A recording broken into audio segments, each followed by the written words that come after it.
Ladies and gentlemen, boys and girls, there are not many albums in the world that have really stumped me in my tracks, really made me stop and think for like a month. I think it's been like over a month since the album came out, and I'm still talking about it. Taylor Swift, The Tortured Poets Department, The Anthology. I'm breaking down the full version. We're going song at a time. Welcome to episode 1 of a series that may or may not ever have another episode. Album review or album analysis, because it both starts with an A. Album analysis. Album analysis with Issa Haltom. Explosion sound effect, right? Got my iPad, downloaded the whole album. There's 31 songs.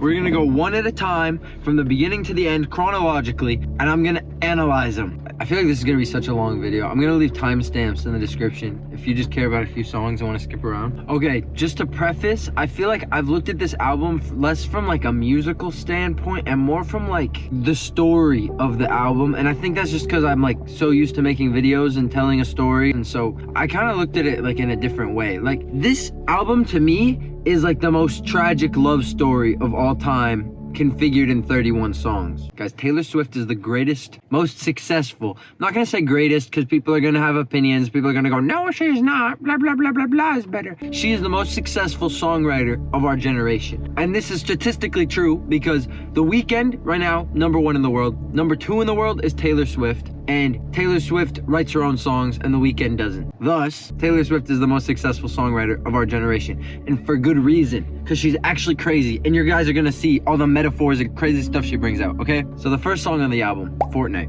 If you had to pick one song in this album to summarize the rest of it, it would be this song. Basically, the album is about Maddie Healy, the 1975 lead singer guy of that band. They were like a thing, and they were like in love. But then it was like so back and forth, working, not working, good, good, bad, bad, good, good, good, you know? First song on the album, Fortnight, very general, kind of like breaks it down. They had like a fling for like 2 weeks, so it's called Fortnight because a fortnight is 2 weeks. I don't know, it's not my favorite. I'm gonna have more to say about my favorites. I don't want this video to be 4 hours long, so I'm just gonna try to cut stuff short. But the Post Malone part's so good, listen to this. Calling ya, but you won't pick up, another fortnight lost in America. Crazy, bro, crazy. Next song on the album, I actually love this one so much. This is the album's namesake, The Tortured Poets Department. I feel like this is kind of the song that made everyone realize who the whole thing was about. Basically, Maddie Healy always carries a typewriter around. And so she's like, you left your typewriter at my apartment. A lot of people made fun of this song at first. They were like, the lyrics are so cringe, blah, blah, blah, blah, blah. What do you mean, modern idiots, Charlie Puth? Why are you talking about all this random crap? But like, it's low-key a banger. I like it a lot. This next one, my boy only breaks his favorite toys.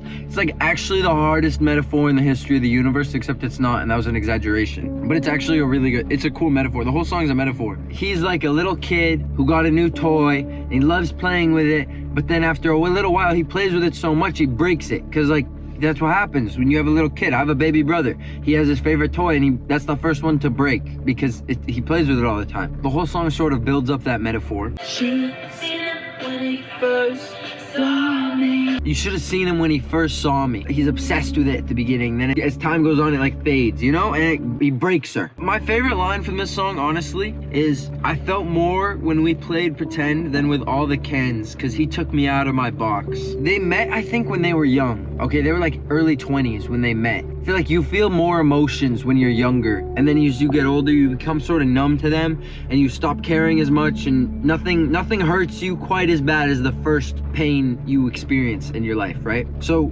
to them, they were each other's like first experience with heartbreak, maybe. They met when they were young, so emotions ran high, and that's why it's so thrilling for them when they're back and forth and all this stuff. Like, what they had wasn't even real, so she says that they were playing pretend, but it was still more than anyone else because they were young. And he took her out of her box. Like, she was like fresh and new, emotionally, you know? It's kind of heartbreaking, but also like the coolest line ever. Down bad. This one is sort of like a metaphor, like freaking she's getting abducted by aliens. Like, their relationship was her getting abducted by aliens. Imagine you get abducted by aliens, right? They take you up to this magical planet in the sky, and they just like show you their world and how wonderful it is, and how there's so much more out there than you possibly could have ever known down on Earth, and then they just toss you back on Earth. That's what she's saying it felt like when like he stopped talking to her or whatever happened. And oh my god, it's just sad actually.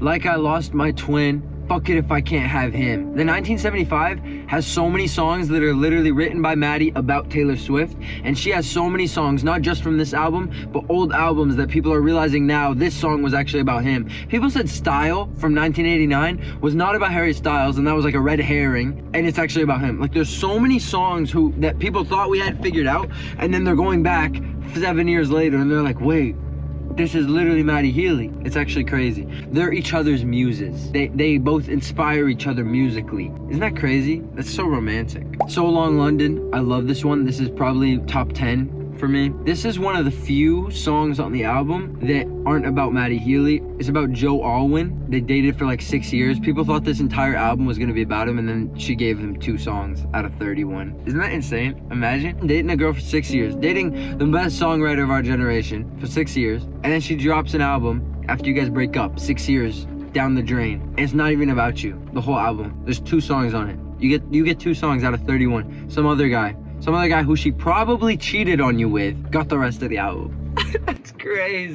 I think he was from London, so it's like So Long London. And the one song she made a long time ago, London Boy, you know I love a London boy, I adore. That was about him. So it's like So Long London, bye-bye, I'll see you later. I stopped trying to make him laugh, stopped trying to drill the safe. He's like a safe, she's trying to break in, and it's just like impossible. She's trying to get through to him. People think they broke up because like he didn't want to get married or something, and she did or something. I don't know. I stopped CPR after all it's no use. The spirit was gone, we would never come to. She's like trying to save the relationship, trying her best, trying to keep it alive, but she says it's no use, and I'm pissed off you let me give you all that youth for free. I love that line. Like using youth as a currency. Why is it raining? Please stop. Shh. Using youth as a currency. She's never getting that back. The time she spent with him, and I feel like that's like really tragic, you know? So Long London, Stitches Undone, 2 graves, 1 gun. 2 graves, 1 gun. Neither of them ended up good after the relationship, and they died because of the same thing, the relationship. I don't know. That's a cool line though. I like that one. And the ending. Listen to the ending. Listen to the ending. I'm sorry, you guys have to hear this. Swore that you loved me, but where were the clues? I died on the altar waiting for the proof. You sacrificed us to the gods of your bluest days. Now I'm just getting color back into my face. I'm just mad as hell 'cause I love this place for so. Did you hear that? You swore that you loved me, but where were the clues? I died on the altar waiting for the proof. Waiting for him to like propose. And he never did, so that's why they never stayed together, and it's just tragic. And so then she had her 2-week fling with Maddie Healy, and then he left too. And so she was just getting like, pa, pa, pa, pa, 1, 2, 1, 2. Sorry, I've just been thinking about this for a long time. I have a lot to say. Next song, But Daddy, I Love Him. This is a banger, bro. You know what this song reminds me of? Right before the album came out, I watched The Notebook for the first time. If you guys haven't seen that, it's like a romance movie. It's like the most famous romance movie ever or something, but it's really good. Basically, in that movie, the girl literally tells her daddy, "But Daddy, I love him." That's like, I think where it comes from, that little phrase. And so this song is literally taken from the plot of that, but it's actually like a Swiftie diss track. Like Taylor Swift fans are notorious for like hating on everything, okay? Like especially with Maddie Healy, they were like, oh my god, he's like controversial, has like a weird sense of humor, and so people would get mad at him and then like try to cancel him and then get mad at her when they were seen together. Like what are you, I don't know why people don't mind their business, but that's what this song's about. It's like yelling at the Swifties. It's like, but Daddy, I love him. Like the Swifties are daddy. That sounds funny. Screaming, but Daddy, I love him, I'm having his baby. Isn't that funny? Screaming, but Daddy, I love him, I'm having his baby. No, I'm not, but you should see your faces. Isn't that funny? Because people are so quick to like, oh my god, she's tweeted this thing, she liked this tweet, oh my god, they did this with every celebrity, not just Taylor Swift. Like people are so quick to judge about things they have no idea about. But the first verse, it says, I just learned these people only raise you to cage you. Remember, this isn't about actually her parents, it's about the fans. Sarah's and Hannah's in their Sunday best, clutching their pearls, sighing what a mess. Like prim and proper little white girls going to church, you know? clutching their pearls, looking at them like, oh my god, what a mess. They're just haters for real. You wanna know the hardest line in this whole song? I'll tell you something right now. I'd rather burn my whole life down than listen to one more second of all this bitching and moaning. Tell me that's not like the craziest thing you've ever heard come out of Taylor Swift's mouth. I just feel like she's never been that mad ever in any music, any song she's ever released. Maybe not. Listen to one more second of all this bitching and moaning. Like, mind your own fucking business. I'm getting aggressive too. My bad. Like, bro, I've actually been overthinking this album for a month. I finally have someone to talk about it with. I'll tell you something about my good name. It's mine alone to disgrace, and I don't cater to all these vipers dressed in empaths clothing. Like vipers, like snakes, like two-faced, like snaky people, you know? Dressed in empath's clothing, like an empath, like someone who cares about people's feelings and something. They pretend they care, but really they're just snakes and going for their own agenda and want the paparazzi and blah, blah, blah, blah, blah, and all this crazy stuff, right? All right, next song, Fresh Out the Slammer. This one, it's a metaphor for her 6-year relationship with Joe Alwyn. And the second she got out of the relationship, it was like a prison, which people call the slammer. And when you're fresh out the slammer, it means you just got out of prison, right? So it was kind of like this thing holding her back, keeping her stuck there. But now, pretty baby, I'm running back home to you. Fresh out the slammer, I know who my first call will be too. She calls him up. She's like, what's up, Maddie? Let's get crazy. I don't know why. This is just actually a good story. But like, I'm pretty sure Taylor Swift cheated. Like, if I had to guess, yes or no, did she cheat? I think yes. I feel like she's cheated on everyone she's ever been with. You know how many songs she has written about cheating? There's a song, Illicit Affairs, Hoax, Guilty as Sin, Cheating, and then the entire Betty, August, and Cardigan trilogy in Folklore is about cheating. Crazy. I'm pretty sure she cheated. And now, pretty baby, I'm running to the house where you still wait up in that porch light gleam, to the one who says I'm the girl of his American dreams. The 1975 Matty Healy's band has a song where they sing about this American girl, the blonde hair and all this stuff. That song's about Taylor Swift. So that she's referencing that song, says I'm the girl of his American dreams. Florida. Florida is like the most elusive song on this album. It's hard to tell what it's about. Has anyone here seen The Truman Show? It's about this guy who lives his entire life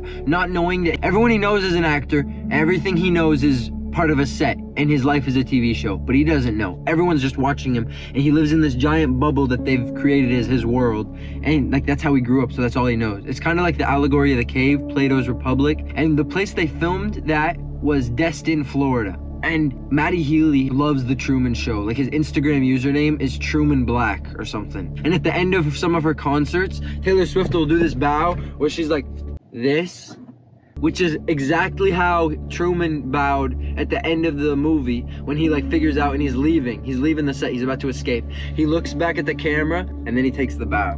Guilty as Sin. All my friends love this song. This song's kind of about cheating. Without ever touching his skin, how can I be guilty as sin? I think this is like about her fantasizing about other people while she's in a relationship. That's my guess. Guys, I'm actually running short on time. The sun is going down. Like, we are gonna be into the night by the time I'm done with this. Drowning in the Blue Nile, he sent me Downtown Lights. I hadn't heard it in a while. That's the first line of the song. Blue Nile, I think, is Matty Healy's favorite band. He once like tweeted out that this is his favorite band, the Blue Nile, and the Downtown Lights. That's one of the Blue Nile songs. Who's Afraid of Little Old Me? This one feels like a whole movie scene. You're listening to it, it actually sounds like you're watching a movie, and it's like a horror movie. There's a ghost haunting, like, and I think that's the point. Like, the production is so good on this entire album. It's actually crazy. Just listen to this. Listen to this. So I Leap from the gallows and I levitate down your street. Crash the party like a record scratch as I scream. Who's afraid of little old me? I was tame, I was gentle till the circus life made me mean. Don't you worry, folks, we took out all her teeth. Who's afraid of little old me? Tell me that's not like the crazy. Doesn't it sound like a movie, like a horror movie? She's floating down the street like a ghost. Insane, right? Right? Tell me it's not. I think this song is just about like anger at like being famous. She's mad at like everyone judging her, and she can't go outside. Imagine not being able to go to like a restaurant because you're Taylor Swift and you need to take 7 bodyguards with you. But like, that's the price of fame, and she gets an amazing life. It's not really a sob story, but don't you worry, folks. We took out all her teeth. She can't bite. She's famous. Next song, I Can Fix Him. No, really, I can. This was about Matty Healy being controversial and people not liking him. And she's like, I can fix him. No, really, I can. It's really not that deep, I don't think. LOML, loss of my life, or love of my life. But I think it's loss of my life. That's the general consensus, is that it doesn't mean love of my life like everyone thinks, and it's actually loss of my life. Basically, she talks about she's never felt so connected to someone in her life, you know? The love of her life, which became the loss of her life because it didn't happen. You know, it never happened the way she wanted. When your impressionist paintings of heaven turned out to be fakes, well, you took me to hell too. Kind of like in Down Bad, how she said he's like an alien abducting her and taking her to show her this magic world and taking it away. He showed her these beautiful images, what their lives could be together, and then it disappeared. You cinephile in black and white, all those plot twists and dynamite. Mr. Steal your girl and make her cry. Talking rings and talking cradles, like getting married, having kids, like he talked about that all with her. I wish I could unrecall how we almost had it all. Dancing Phantoms on the Terrace. Okay, there's another song later in the video, towards the end of the album. It's called Peter. Definitely my top 3. This is my theory about this line, Dancing Phantoms on the Terrace. You know how Peter Pan flies around? Basically, in that song, Peter is Matty Healy. He flies around, his shadow also follows him around. His shadow is the phantom dancing on the terrace. Are they secondhand embarrassed that I can't get out of bed, like they're watching her through the window? Which is another song, I look in people's windows, because something counterfeit's dead. Something that was never even real. Something that was counterfeit, fake, is dead. Oh my god, last line of the whole song. I'll still see it until I die. You're the loss of my life. I can do it with a broken heart. It's like about being on the Eras tour, and she just got out of a 6-year relationship. So she's like sad, she's like depressed, but she doesn't have time to like cope with her feelings because she's on stage every night. Cry a lot, but I am so productive. It's an art. Okay, listen. People say, like, everyone does it with a broken heart. When you get sad, you do everything with a broken heart. It doesn't matter, okay? But nobody's doing it like her. I'm sorry, nobody is doing it like Taylor frickin' Swift. Like, I don't care that much about Taylor Swift. I know I'm making like a giant video about her, but I'm like, she's not even in my top 5 artists, okay? I just think like this album's really good, all right? But she actually does so much, bro. She's on tour constantly. She's making songs. She's dropping albums. She's re-releasing old albums. She's doing just like, actually there's so much. There's documentaries coming out. Obviously she's not doing it all alone. She has team and stuff behind her, like an army, I bet. But she's still like having to do stuff all the time, herself. I feel like that's so hard. You know when you're sad and moping and you literally just want to sit in bed and do nothing and cry yourself to sleep? She can't even do that because she's Taylor Swift, you know? Next song, The Smallest Man Who Ever Lived. I think this is my top 3. This is yet again about Matty Healy. Basically, she's like hating on him, right? The whole song. But listen to this bridge. Listen to the bridge of this song. If you've heard it, you know what I'm talking about. You probably waited the whole video for this part, okay? Sent by someone who wanted me dead. Did you sleep with a gun underneath our bed? Were you writing a book? Were you a sleeper cell spy? In 50 years will all this be declassified, and you'll confess. And I would have died for your sins. Instead, I just died inside. You deserve prison, but you won't get time. You'll slide into inboxes and slip through the bars. Were you sent by someone who wanted me dead? Did you sleep with a gun underneath our bed? Were you writing a book? Were you a sleeper cell spy? You know what a sleeper cell spy is? Listen to this. It's like when like a country wants intel on another country, they'll send sleeper cell spies over who will literally lay low. You don't know they're spies because they're not doing anything spy-y. They're just like living in that country, falling in love with maybe like someone, like pretending to fall in love with someone maybe in the military, or maybe they want intel on. They pretend to fall in love with them. They literally live with them or become their best friend or something, and then they just disappear one day and take all the information back to the home country. Crazy. Like, were you a sleeper cell spy? Like, it doesn't make any sense. You were here and then you left because it wasn't sexy once it wasn't forbidden. That's why I think she cheated. Because okay, maybe she was with Joe, right? And then she's cheating on him, and it's like fun because it's like illegal and not cool. It's like, oh my God, we're cheating. But then as soon as they broke up, it lasted 2 weeks. It lasted a fortnight, right? It wasn't sexy once it wasn't forbidden.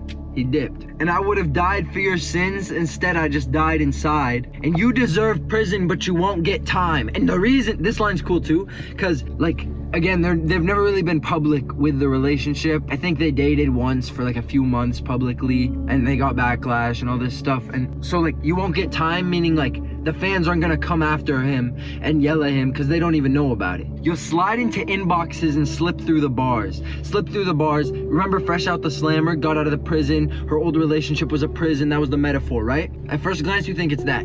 Slip through the bars of music. Also, all these songs, this has been going on since 2014, since before 1989. Since 1989, these songs have been about him, and we just didn't know it till now. Isn't that insane? Slip through the bars of music. This is what I mean. She's a good songwriter. Say what you want about Taylor Swift, but she can write a good song. And in plain sight you hid, but you are what you did. And I'll forget you, but I'll never forgive the smallest man who ever lived and seen. Next song, that's such a good one. The Alchemy. Right now she's with the football player for the 49ers, I think. Unless I got that wrong. Travis Kelce. He also has like 2 songs on this whole album. The Alchemy. But the thing is, I don't think this one's about him either. And I'm gonna tell you why. Listen. It's basically just a love song. Okay, there's not much like they're kind of surface level songs, the ones that are about Travis. But this one I don't think is. I think the other one that's about him is actually about him. This one I don't think it is, because there's clips of her years ago at a concert, like 3 years ago, talking about a song she just wrote called The Alchemy. And back then they weren't even together or like knew each other or anything. Like she added lines, like she added football sounding lines, like these blokes warm the benches, we've been on a winning streak. Like she adds all these lines about football, thinking people will be like, oh, it's Travis. But I think this is either about Maddie or someone else. Clara Bow. This one actually motivates me. I love this one. Clara Bow was like in the 60s, like a big pop star, I think. We're running low on time. We gotta finish Clara Bow, and then we're finishing the rest tomorrow morning. We're not stopping. I'm not trying to exaggerate, but I think I might die if it happened to me. Like blow up, get famous. I think I might die if I get famous. That's how I feel right now, okay? I'm in that stage where I'm like, I want this so bad. So when I listen to it, it's like motivational, like I can do this. And I don't think that's what the song was written and intended to be perceived as. You know, look, this is what people are saying to her as she's getting famous. This town is fake, but you're the real thing. Breath of fresh air through smoke rings. Take the glory, give everything. Promise to be dazzling. Like these people in charge of the famous people industry, right? They tell you like, you're amazing, you're the real deal, you're gonna be on top. Just give everything. Give us everything. I think it's kind of like a shot at that. We're gonna wrap up the rest of these songs tomorrow morning. There was a hailstorm today. Made it so I couldn't film earlier in the day. But now it's just kind of like beautiful weather. Like Texas is always hot. Right now it's just really pretty. Look at that. Look at that, bro. The sky is bleeding. That's my favorite shade of orange. That's my favorite shade of orange. I love it. Isn't it pretty? Anyways, the foggy sunset, man. I'll see you guys tomorrow. Tomorrow morning. I'm waking up early. We're filming this. Good morning. Welcome to day 2. We're on to the Black Dog. This is also my top 3. My top 3, smallest man who ever lived, Black Dog, and the secret one that you will find out later. You know how you share your location on your phone with people you're close to? This one, basically, she has the location of somebody. I'm guessing Maddie Healy again. And they're done, and he never turned off the location, so she just sees that he's like at some bar called the Black Dog. The end of the chorus, she says, old habits die screaming. Over and over she says that line. It starts out with her screaming that line.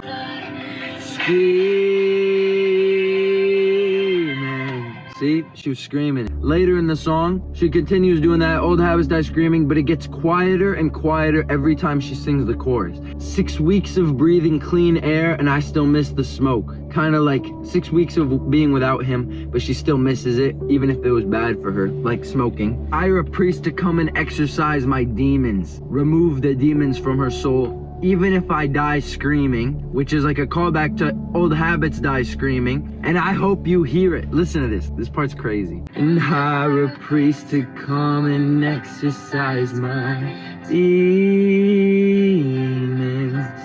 Even if I die screaming.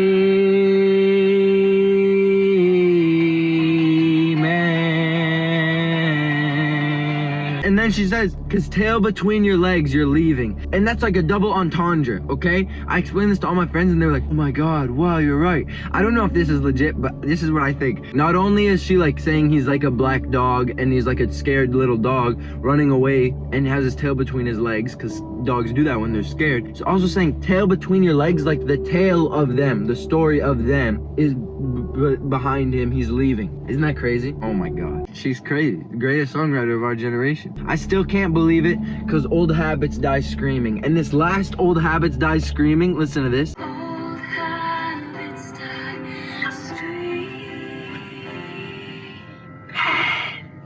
She's not screaming anymore. She died screaming. That's the point of the song. Isn't that crazy? Isn't that crazy? That's like maybe my favorite on the whole album. I love that one. I'm Gonna Get You Back. I don't have that much to say about I'm Gonna Get You Back, but what you should know is that it's a direct response to a different song that the 1975 made. It's called Falling For You, and it's all one word lowercase. And this song title is I'm Gonna Get You Back, one word lowercase, I'm Gonna Get You Back. Honestly, not that much crazy lyricism that I've noticed, at least in this one, but it's a fun song. I love this one. Next song, The Albatross. The Albatross is one of the few other songs that are about Joe. An albatross is this seabird. It lives in the ocean, and for the first 6 years of its life, it doesn't touch the land. Like, it can stay in the water and in the air for 6 years before ever going to land. When albatross is brought up in like poetry and stuff, it's usually like a metaphor for guilt. Albatross is like a negative thing. So it's like, she's the albatross, she is here to destroy you.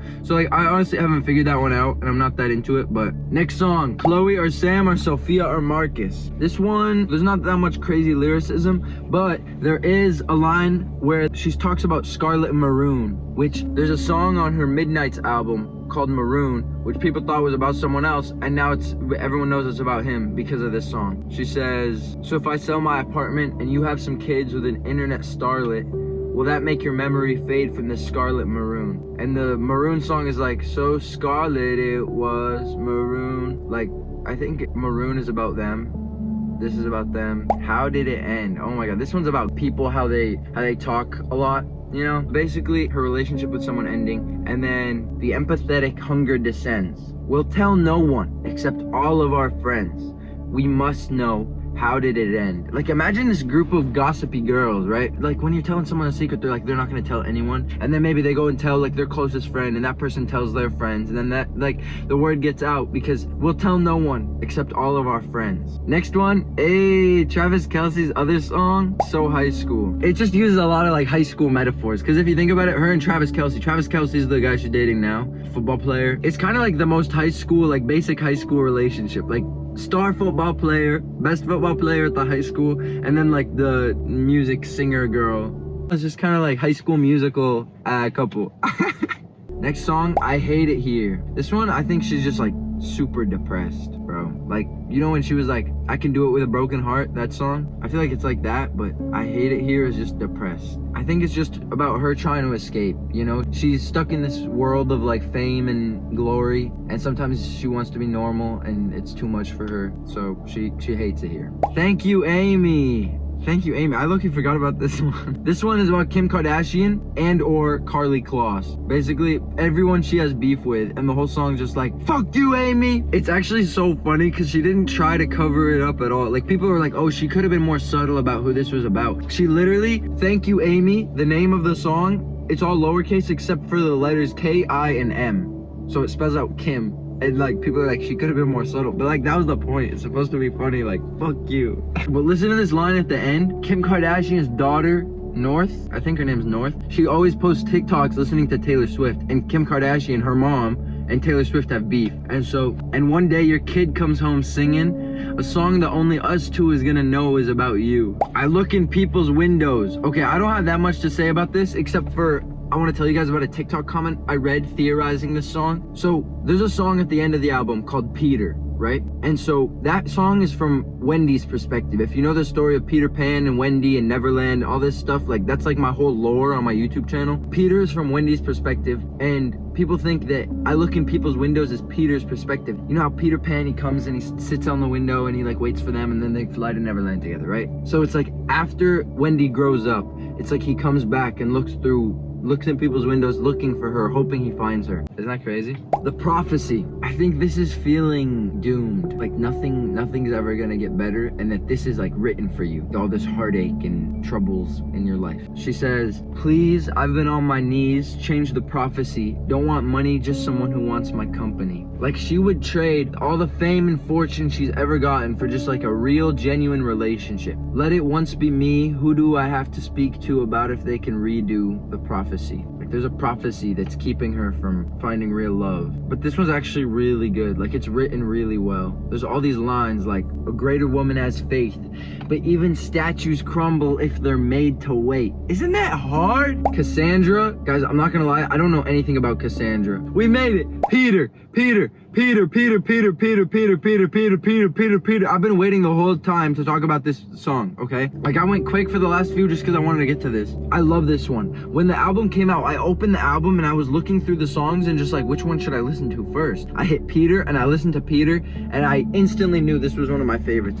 This is up there, probably my favorite one. It goes Peter, and then I think The Black Dog, and then Smallest Man Who Ever Lived. Those are my top three, I think, ranked. That is my final breakdown, all right? Forgive me, Peter, my lost fearless leader, in closets like cedar, preserved from when we were just kids. Forgive me, Peter. This is Wendy singing to Peter Pan, because Matty Healy, I guess he's kind of like me. He's got like lore based around him being Peter Pan. Like, I don't know, like, you know how I've made so many videos just talking about Peter Pan and Neverland and all this stuff? I think he's done the same thing with his music. So she's talking to him. In closets like cedar, this kind of reminds me of Narnia. I don't know if that's the actual draw from that line. Like, you know how Narnia, they go into the closet and they enter Narnia through there, the kids? Preserved from when we were just kids. Like this magical world, Neverland. Like she still thinks of from when she was young. The goddess of timing once found us beguiling. She said she was trying. Peter, was she lying? My ribs get the feeling she did. My ribs get the feeling she did. I think that means like feeling like your chest is closed up and like just desperate, you know? The goddess of timing once found us beguiling. She said she was trying. Like the timing never lined up for him and her. Oh my God, you said you were gonna grow up, then you were gonna come find me. Because they met when they were younger. Maybe they were like, let's get married and have kids when we're older, but then that never happened. Words from the mouths of babes, like little kids. They were kids back then. Promises oceans deep, but never to keep. Damn. Oh my God, it's so sad. Oh my God. And sometimes it gets me when crossing your jet stream. We both did the best we could do underneath the same moon in different galaxies. They're in the same world, you know, but they'll never really be together. They're in different galaxies. Their lives are too different. It'll never work out with them. And that's why this whole thing is so tragic. Like she wrote all these heartbreaking songs about this guy, knowing it'll never work out. It's like Romeo and Juliet, you know? And I won't confess that I waited, but I let the lamp burn as the men masqueraded. I hoped you'd return with your feet on the ground. Tell me all that you've learned. Love's never lost when perspective is earned. And you said you'd come and get me, but you were 25 and the shelf life of those fantasies has expired. Lost to the Lost Boys chapter of your life. Forgive me, Peter, please know that I tried to hold on to the days you were mine. But the woman who sits by the window has turned out the light.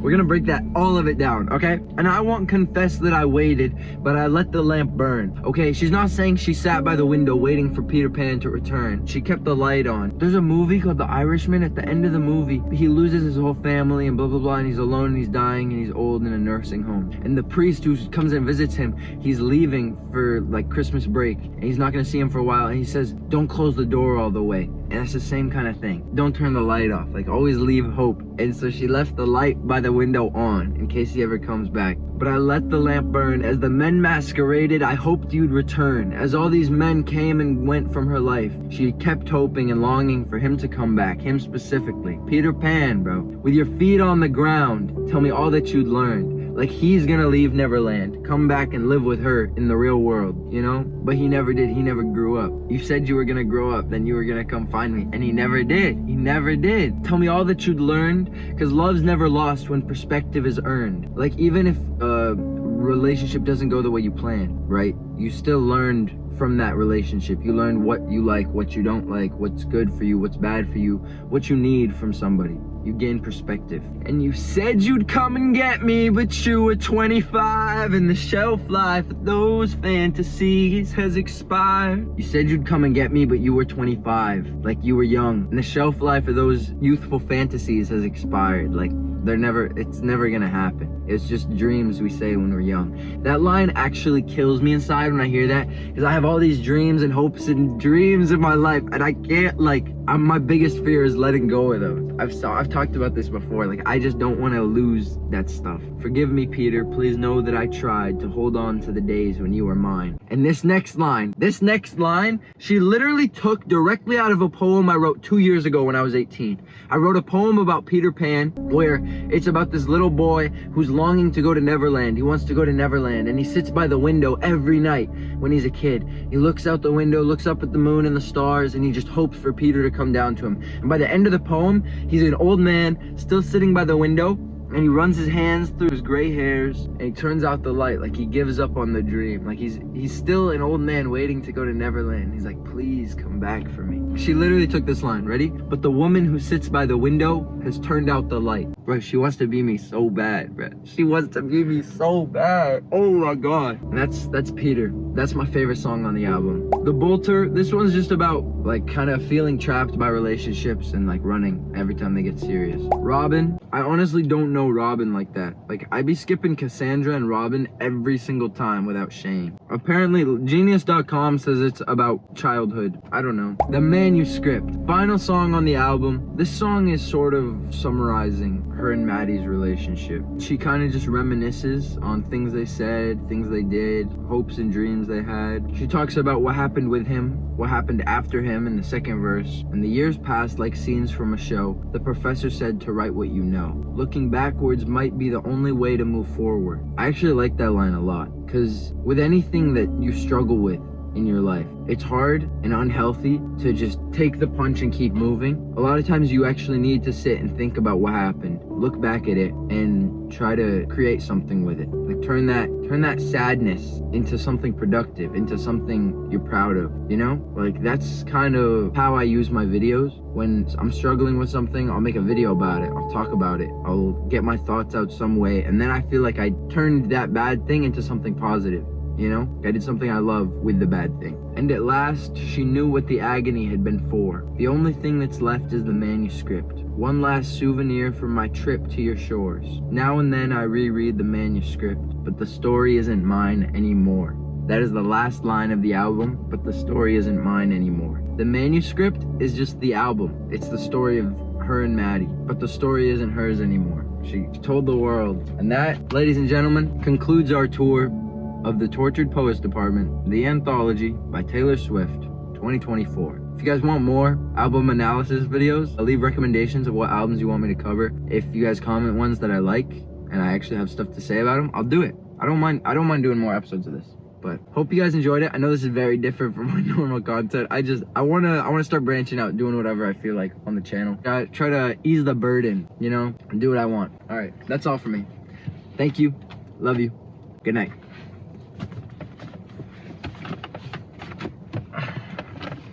Now and then I reread the manuscript.